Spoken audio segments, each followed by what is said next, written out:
Hi, I'm Roberto Martinez and you're watching Toffee TV.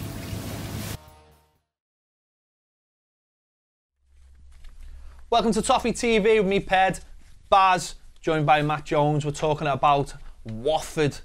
First home game on Saturday. Can't wait.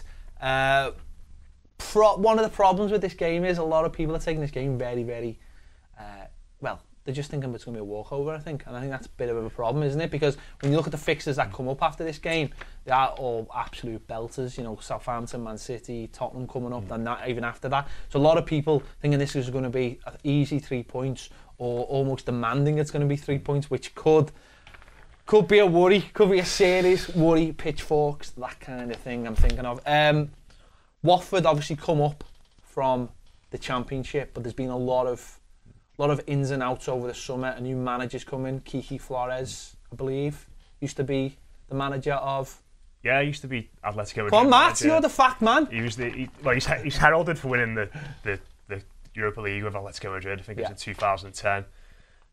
But a lot of his good work was when he was at Toffee, and they came up from the Spanish second tier, very similar size club to Watford, and he got them to 13th place in their first season in La Liga. So you can see why they brought him in, because of the job he did with them. And I think, excuse me, I think they've made some pretty good signings. I think Etienne Capoe's a good signing from Tottenham.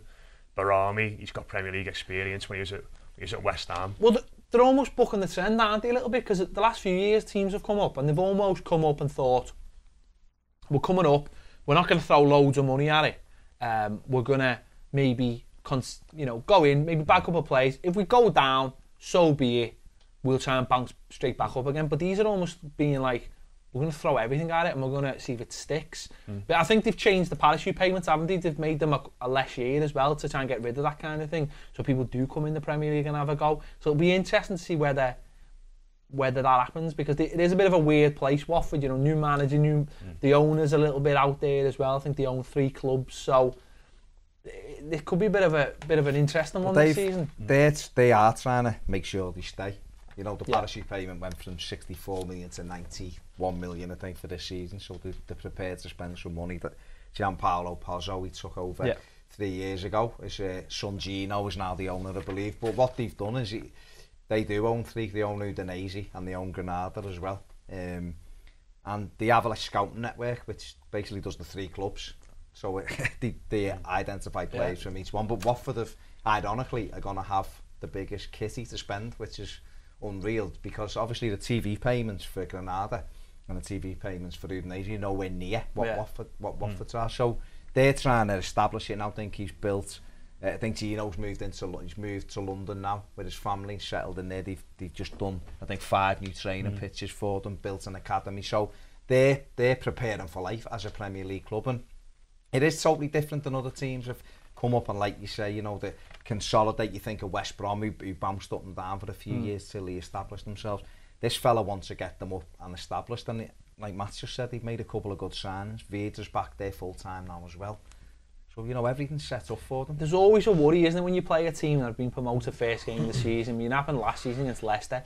I suppose one of 2 things can happen. You can either go in there and play them, and they've got loads of new players, as we said, 10 new players, so they're not settled in, they're not up to Premier League. You've got a lot of new players that haven't even played in the Premier League, so you catch them cold. Or you catch them the other way, where there's full of enthusiasm. They've brought, they've sold out the away end, or if you're playing them at home, they've sold out. There's that first game where everyone thinks they can win the league, or you ask a promoted team where they're going to finish, and they all go, well, we'll stay up this season and next season we'll push for Europa. You get that stupid, you get that sort of over the top enthusiasm, but it can catch you out. Yeah, you never. I think when we all look at the fixture list, you never want to play a promoted team on the first day, and typical us, we got a promoted team on the first day, and the top 8 teams in the league from last season consecutively afterwards. So, but I think that kind of bounce that they get is usually when they're at home. I think when you play them away from home, it can be a little bit easier. But looking at the squad, they've got a lot of players in there who can cause us problems, especially if John Stones isn't playing at the back. The likes of Igalo, Dini, and Vieira. They scored over 100 goals last season, or some ridiculous stat like that for Watford. So they're going to have a lot of dynamism up front.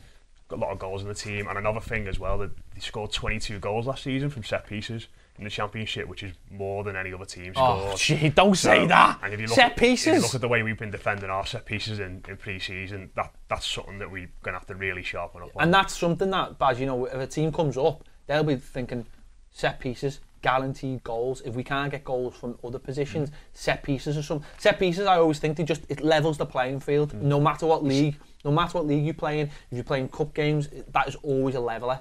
Seen it with Stoke, didn't we? That was their big Rory the lap on the long throw. When they came up, Tony Pulis got them down to the minutest detail with set pieces, and they're established now. You know, they've gone on. We were talking about them before.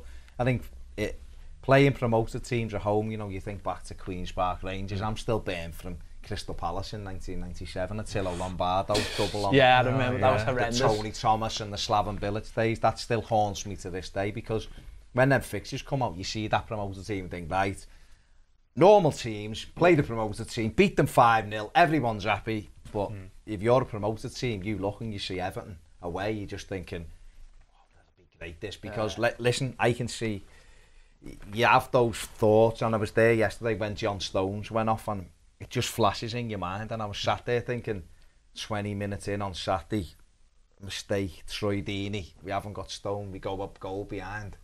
You're looking at our team thinking, like, how would we respond to that? How would the crowd respond to it, that's though? The thing, the crowd and everything else. So it's a very, very, I think it's a dangerous game for everyone. Powder keg. It has got a powder keg under it. Could go the other way. We could, if we get into our passion and we click, like you said before, we look a lot fitter this summer. And if we get our game going, they mightn't be able to live with us, but we've got to be. You just worry you've got it. Hopefully, I mean, it was great at Goodison for, you know, Ferguson's testimonial. It was one of the only times in a long time I can remember there was like a joyous atmosphere at Goodison.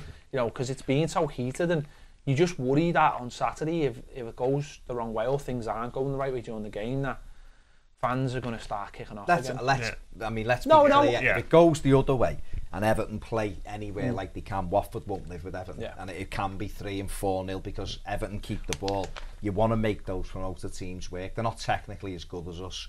Goodison's a tough place to come, but for me, we need our best 11 up there. Well, it's tough to say. You don't know how they're going to line up, do we? I mean, last season they came out and they played all guns blazing, attacking football, but they've got 10 new players and they've got a new manager. It's going to be hard, and they are an unknown quantity, and it's either going to go one way or the other. And I suppose when you go back 12 months, the other thing about it is we started the first 2 games last season really well. You know, we were 2-0 up, 2-0 up against Arsenal at home. We were 2-1 up against like Cruiser, and it was that sharpness and match fitness that caused us out. We could have been, you know, 6 out of 6 in the first 2 games if we'd had that. So maybe, you know, hopefully if we can start the season like that. All things being equal, and Lukaku is playing and John Stones is playing, I mean, what do you think the team's going to be? I think your back 4, if Stones is fit, that back 5 picks itself, doesn't it? You know, Baines obviously and Coleman, and Coleman's having a mare, by the way, defensively. Great. He needs to learn how to step up. He needs to learn how to stay goal side of it, a striker. But anyway, that's by the by. The back 5 will stay.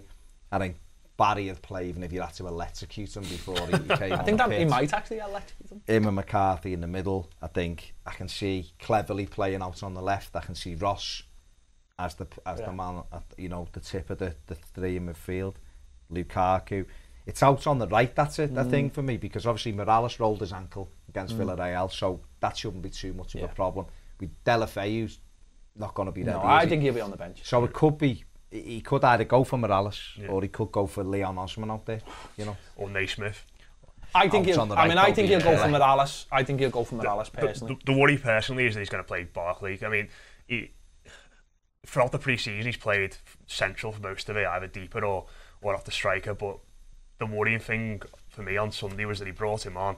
He didn't push Osman over to the flank, he pushed Barkley over there to the right wing, and his influence was just completely nullified again.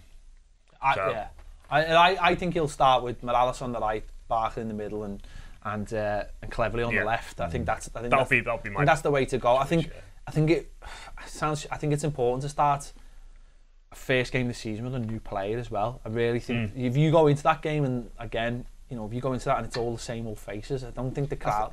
I think that team he just named now is, you know, if they clicks, it can put 3 and 4 past Watford. And if you have got the likes of Delafeu coming off the bench, you know, I think that'd be a massive bonus. You know, if you've got him coming off the bench, you've got the experience of Osman coming off the bench as well, just to tighten things up. I think that would help as well.